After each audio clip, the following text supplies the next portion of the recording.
See that countdown timer in the bottom right hand corner? That tells you when you're going to see the watch for the very first time. In my videos, I'm going to try to guarantee that you're going to see the watch that I'm reviewing in under 60 seconds. So with that in mind, I better crack on because I've got a lot to say before I show you the watch. The next big AliExpress sale starts on the 20th of March. That is less than 3 weeks away. I've got a few AliExpress watches I want to show you before the sale starts. I'm starting with a couple of San Martin watches today. And if you're interested in picking up discounted San Martins, you might not have to wait until the sale because they've got a clearance on at the moment. Every now and then they have a little clearance where they sell some old stock and they discount their prices. So yeah, if the watch you're interested in is already discounted, great. If not, then you might have to wait until the sale. And I suspect most of their watches, if not all of them, will be discounted to some degree, including the two watches that I'm going to show you today. So yeah, I'm running out of time. Let's head over to the light box and show you the first watch in under 60 seconds. The first watch I want to show you today is the SN0005. It is a GMT watch, a fairly new release from San Martin. They now offer 11 GMT watches, 2 housing the Seiko NH34 and 9 housing the Hangzhou 6460. This is one of the last GMT watches they introduced to their lineup that houses the Hangzhou 6460. So I'm not expecting it to be one of their most popular GMT watches because the two GMTs containing the Seiko NH34 have been far and away their most popular GMT watches, as you would expect, and they are two, if not their two cheapest GMT watches. But they all look slightly different. This one has a 5-link tapering bracelet and a fairly vintage retro look to it with that sort of domed, I believe that will be sapphire crystal bezel insert. I will test it. And double domed sapphire crystal covering the dial. So yeah, if this is one that you like, then I'm afraid you're going to have to pick it up with the Hangzhou 6460. But that is not a cheap, affordable GMT movement. It's not used by other AliExpress brands that make super cheap GMT watches. They use a different GMT movement. Chronos use this movement in some of their watches, and again, they are similarly priced. So it is a quality GMT movement. Right, let's have a little fiddle with the bezel because that should be a bidirectional GMT bezel. Yeah, it is. That is a 24-click bidirectional GMT bezel. The grip isn't amazing because the coin edge section of the bezel is actually quite small, and the resistance, well, to get it out of its sort of locked position, you need quite a bit of force. But it's super slick and greasy and very, very quiet. Have a listen. I was holding it right up to the microphone, but I suspect you won't have been able to hear it because it is a very, very quiet bezel action. Yeah, you're going to get all the usual specifications from San Martin. Decent build quality, 316L stainless steel throughout, beautiful clasp. I really like this clasp. They're using it on pretty much every watch these days. I don't think they're using any other clasp. I haven't seen a different clasp come on a new release recently. So very nice clasp and beautifully made bracelet. A little bit of jangle as you would expect. It's that style of bracelet, isn't it?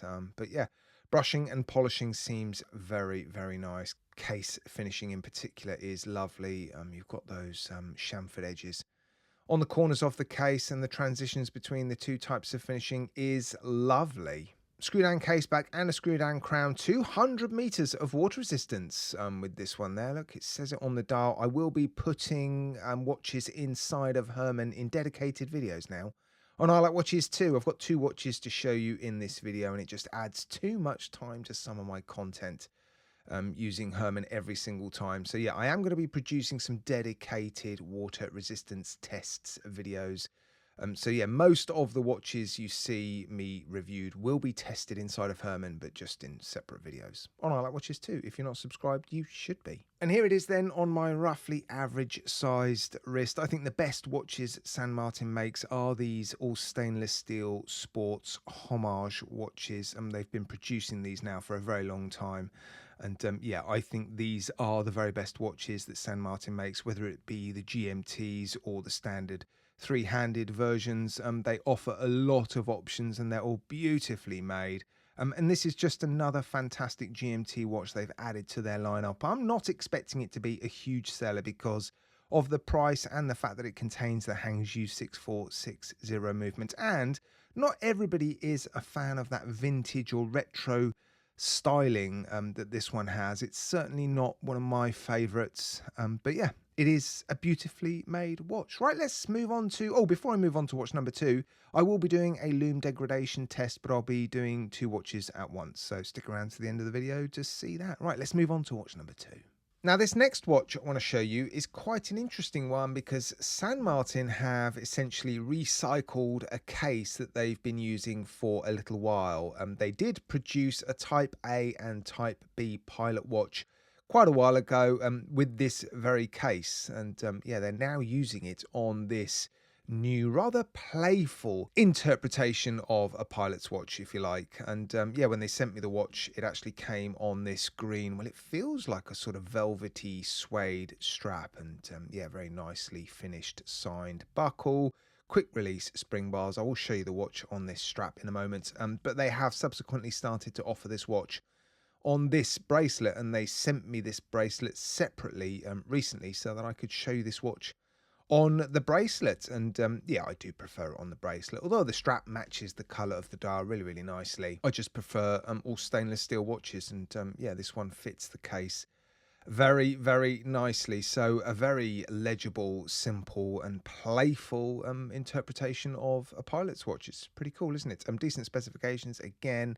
Automatic YN55A, that is a Seiko Epson movement, sapphire crystal, solid stainless steel throughout, screw down case back, and the crown is a screw down crown, and 100 meters of water resistance. And as I've already said, I will do a lume degradation comparison clip towards the end of the video, and I'll also show you both of these watches on the time grapher so we can have a look at the movements accuracies. Now, with it being a pilot watch, the finishing is a little bit more simple than it was on the GMT. I just showed you no high polished chamfered edges running down the side of the case, just simple brushed finishing, longitudinal brushing over the case, so on top of the lugs and down the sides of the case, and a very traditional pilot sort of onion crown, and some coin edge on the bezel around the outside. Yeah, it's a large face, isn't it? Yeah, small bezel, average sized watch, but the dial and the numbers fairly large because it is supposed to be a super legible pilot's watch. And yeah, nice splash of color, bit of orange on the dial and the seconds hand as well. Yeah, very cool. Applied logo at the 12, applied indices throughout, infilled with lume and female end links, solid end links, solid links, screw pins, and yeah, the same class, but this one has the smaller outer shell, so only 2 micro adjusts, and yeah, I've managed to get a decent fit. Yeah, very nice. And here it is on the supplied green strap. I've got to say, it is one of the softest and most malleable straps I have ever felt. It's got a sort of strange, sort of velvety felt sort of feeling or texture to it.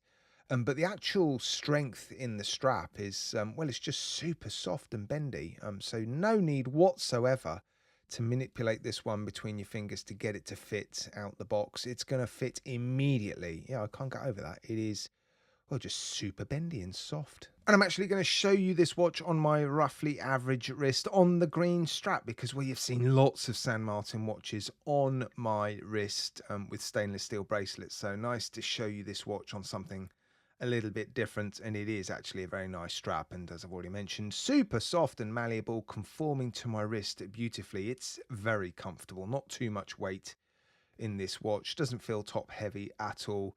Incredibly legible and playful, yeah, with the colors that they've gone for. Yeah, very cool. Right, let's put these watches on the time grapher, and then we're going to test the lume. I'm starting with the Pilot watch. It contains the Epson YN55A, beating at 21,600 beats per hour, hacks and hand winds. And on the time grapher, this one's running fairly accurately.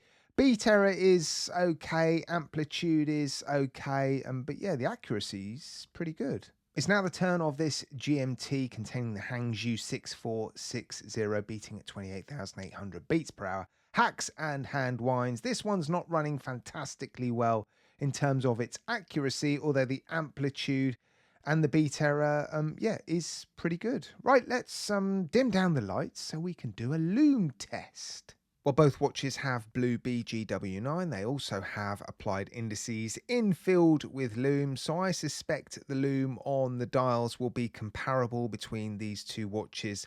I'm not sure how the bezel insert on the GMT will hold out, but yeah, let's let that run down for 5 minutes and then we'll know, won't we?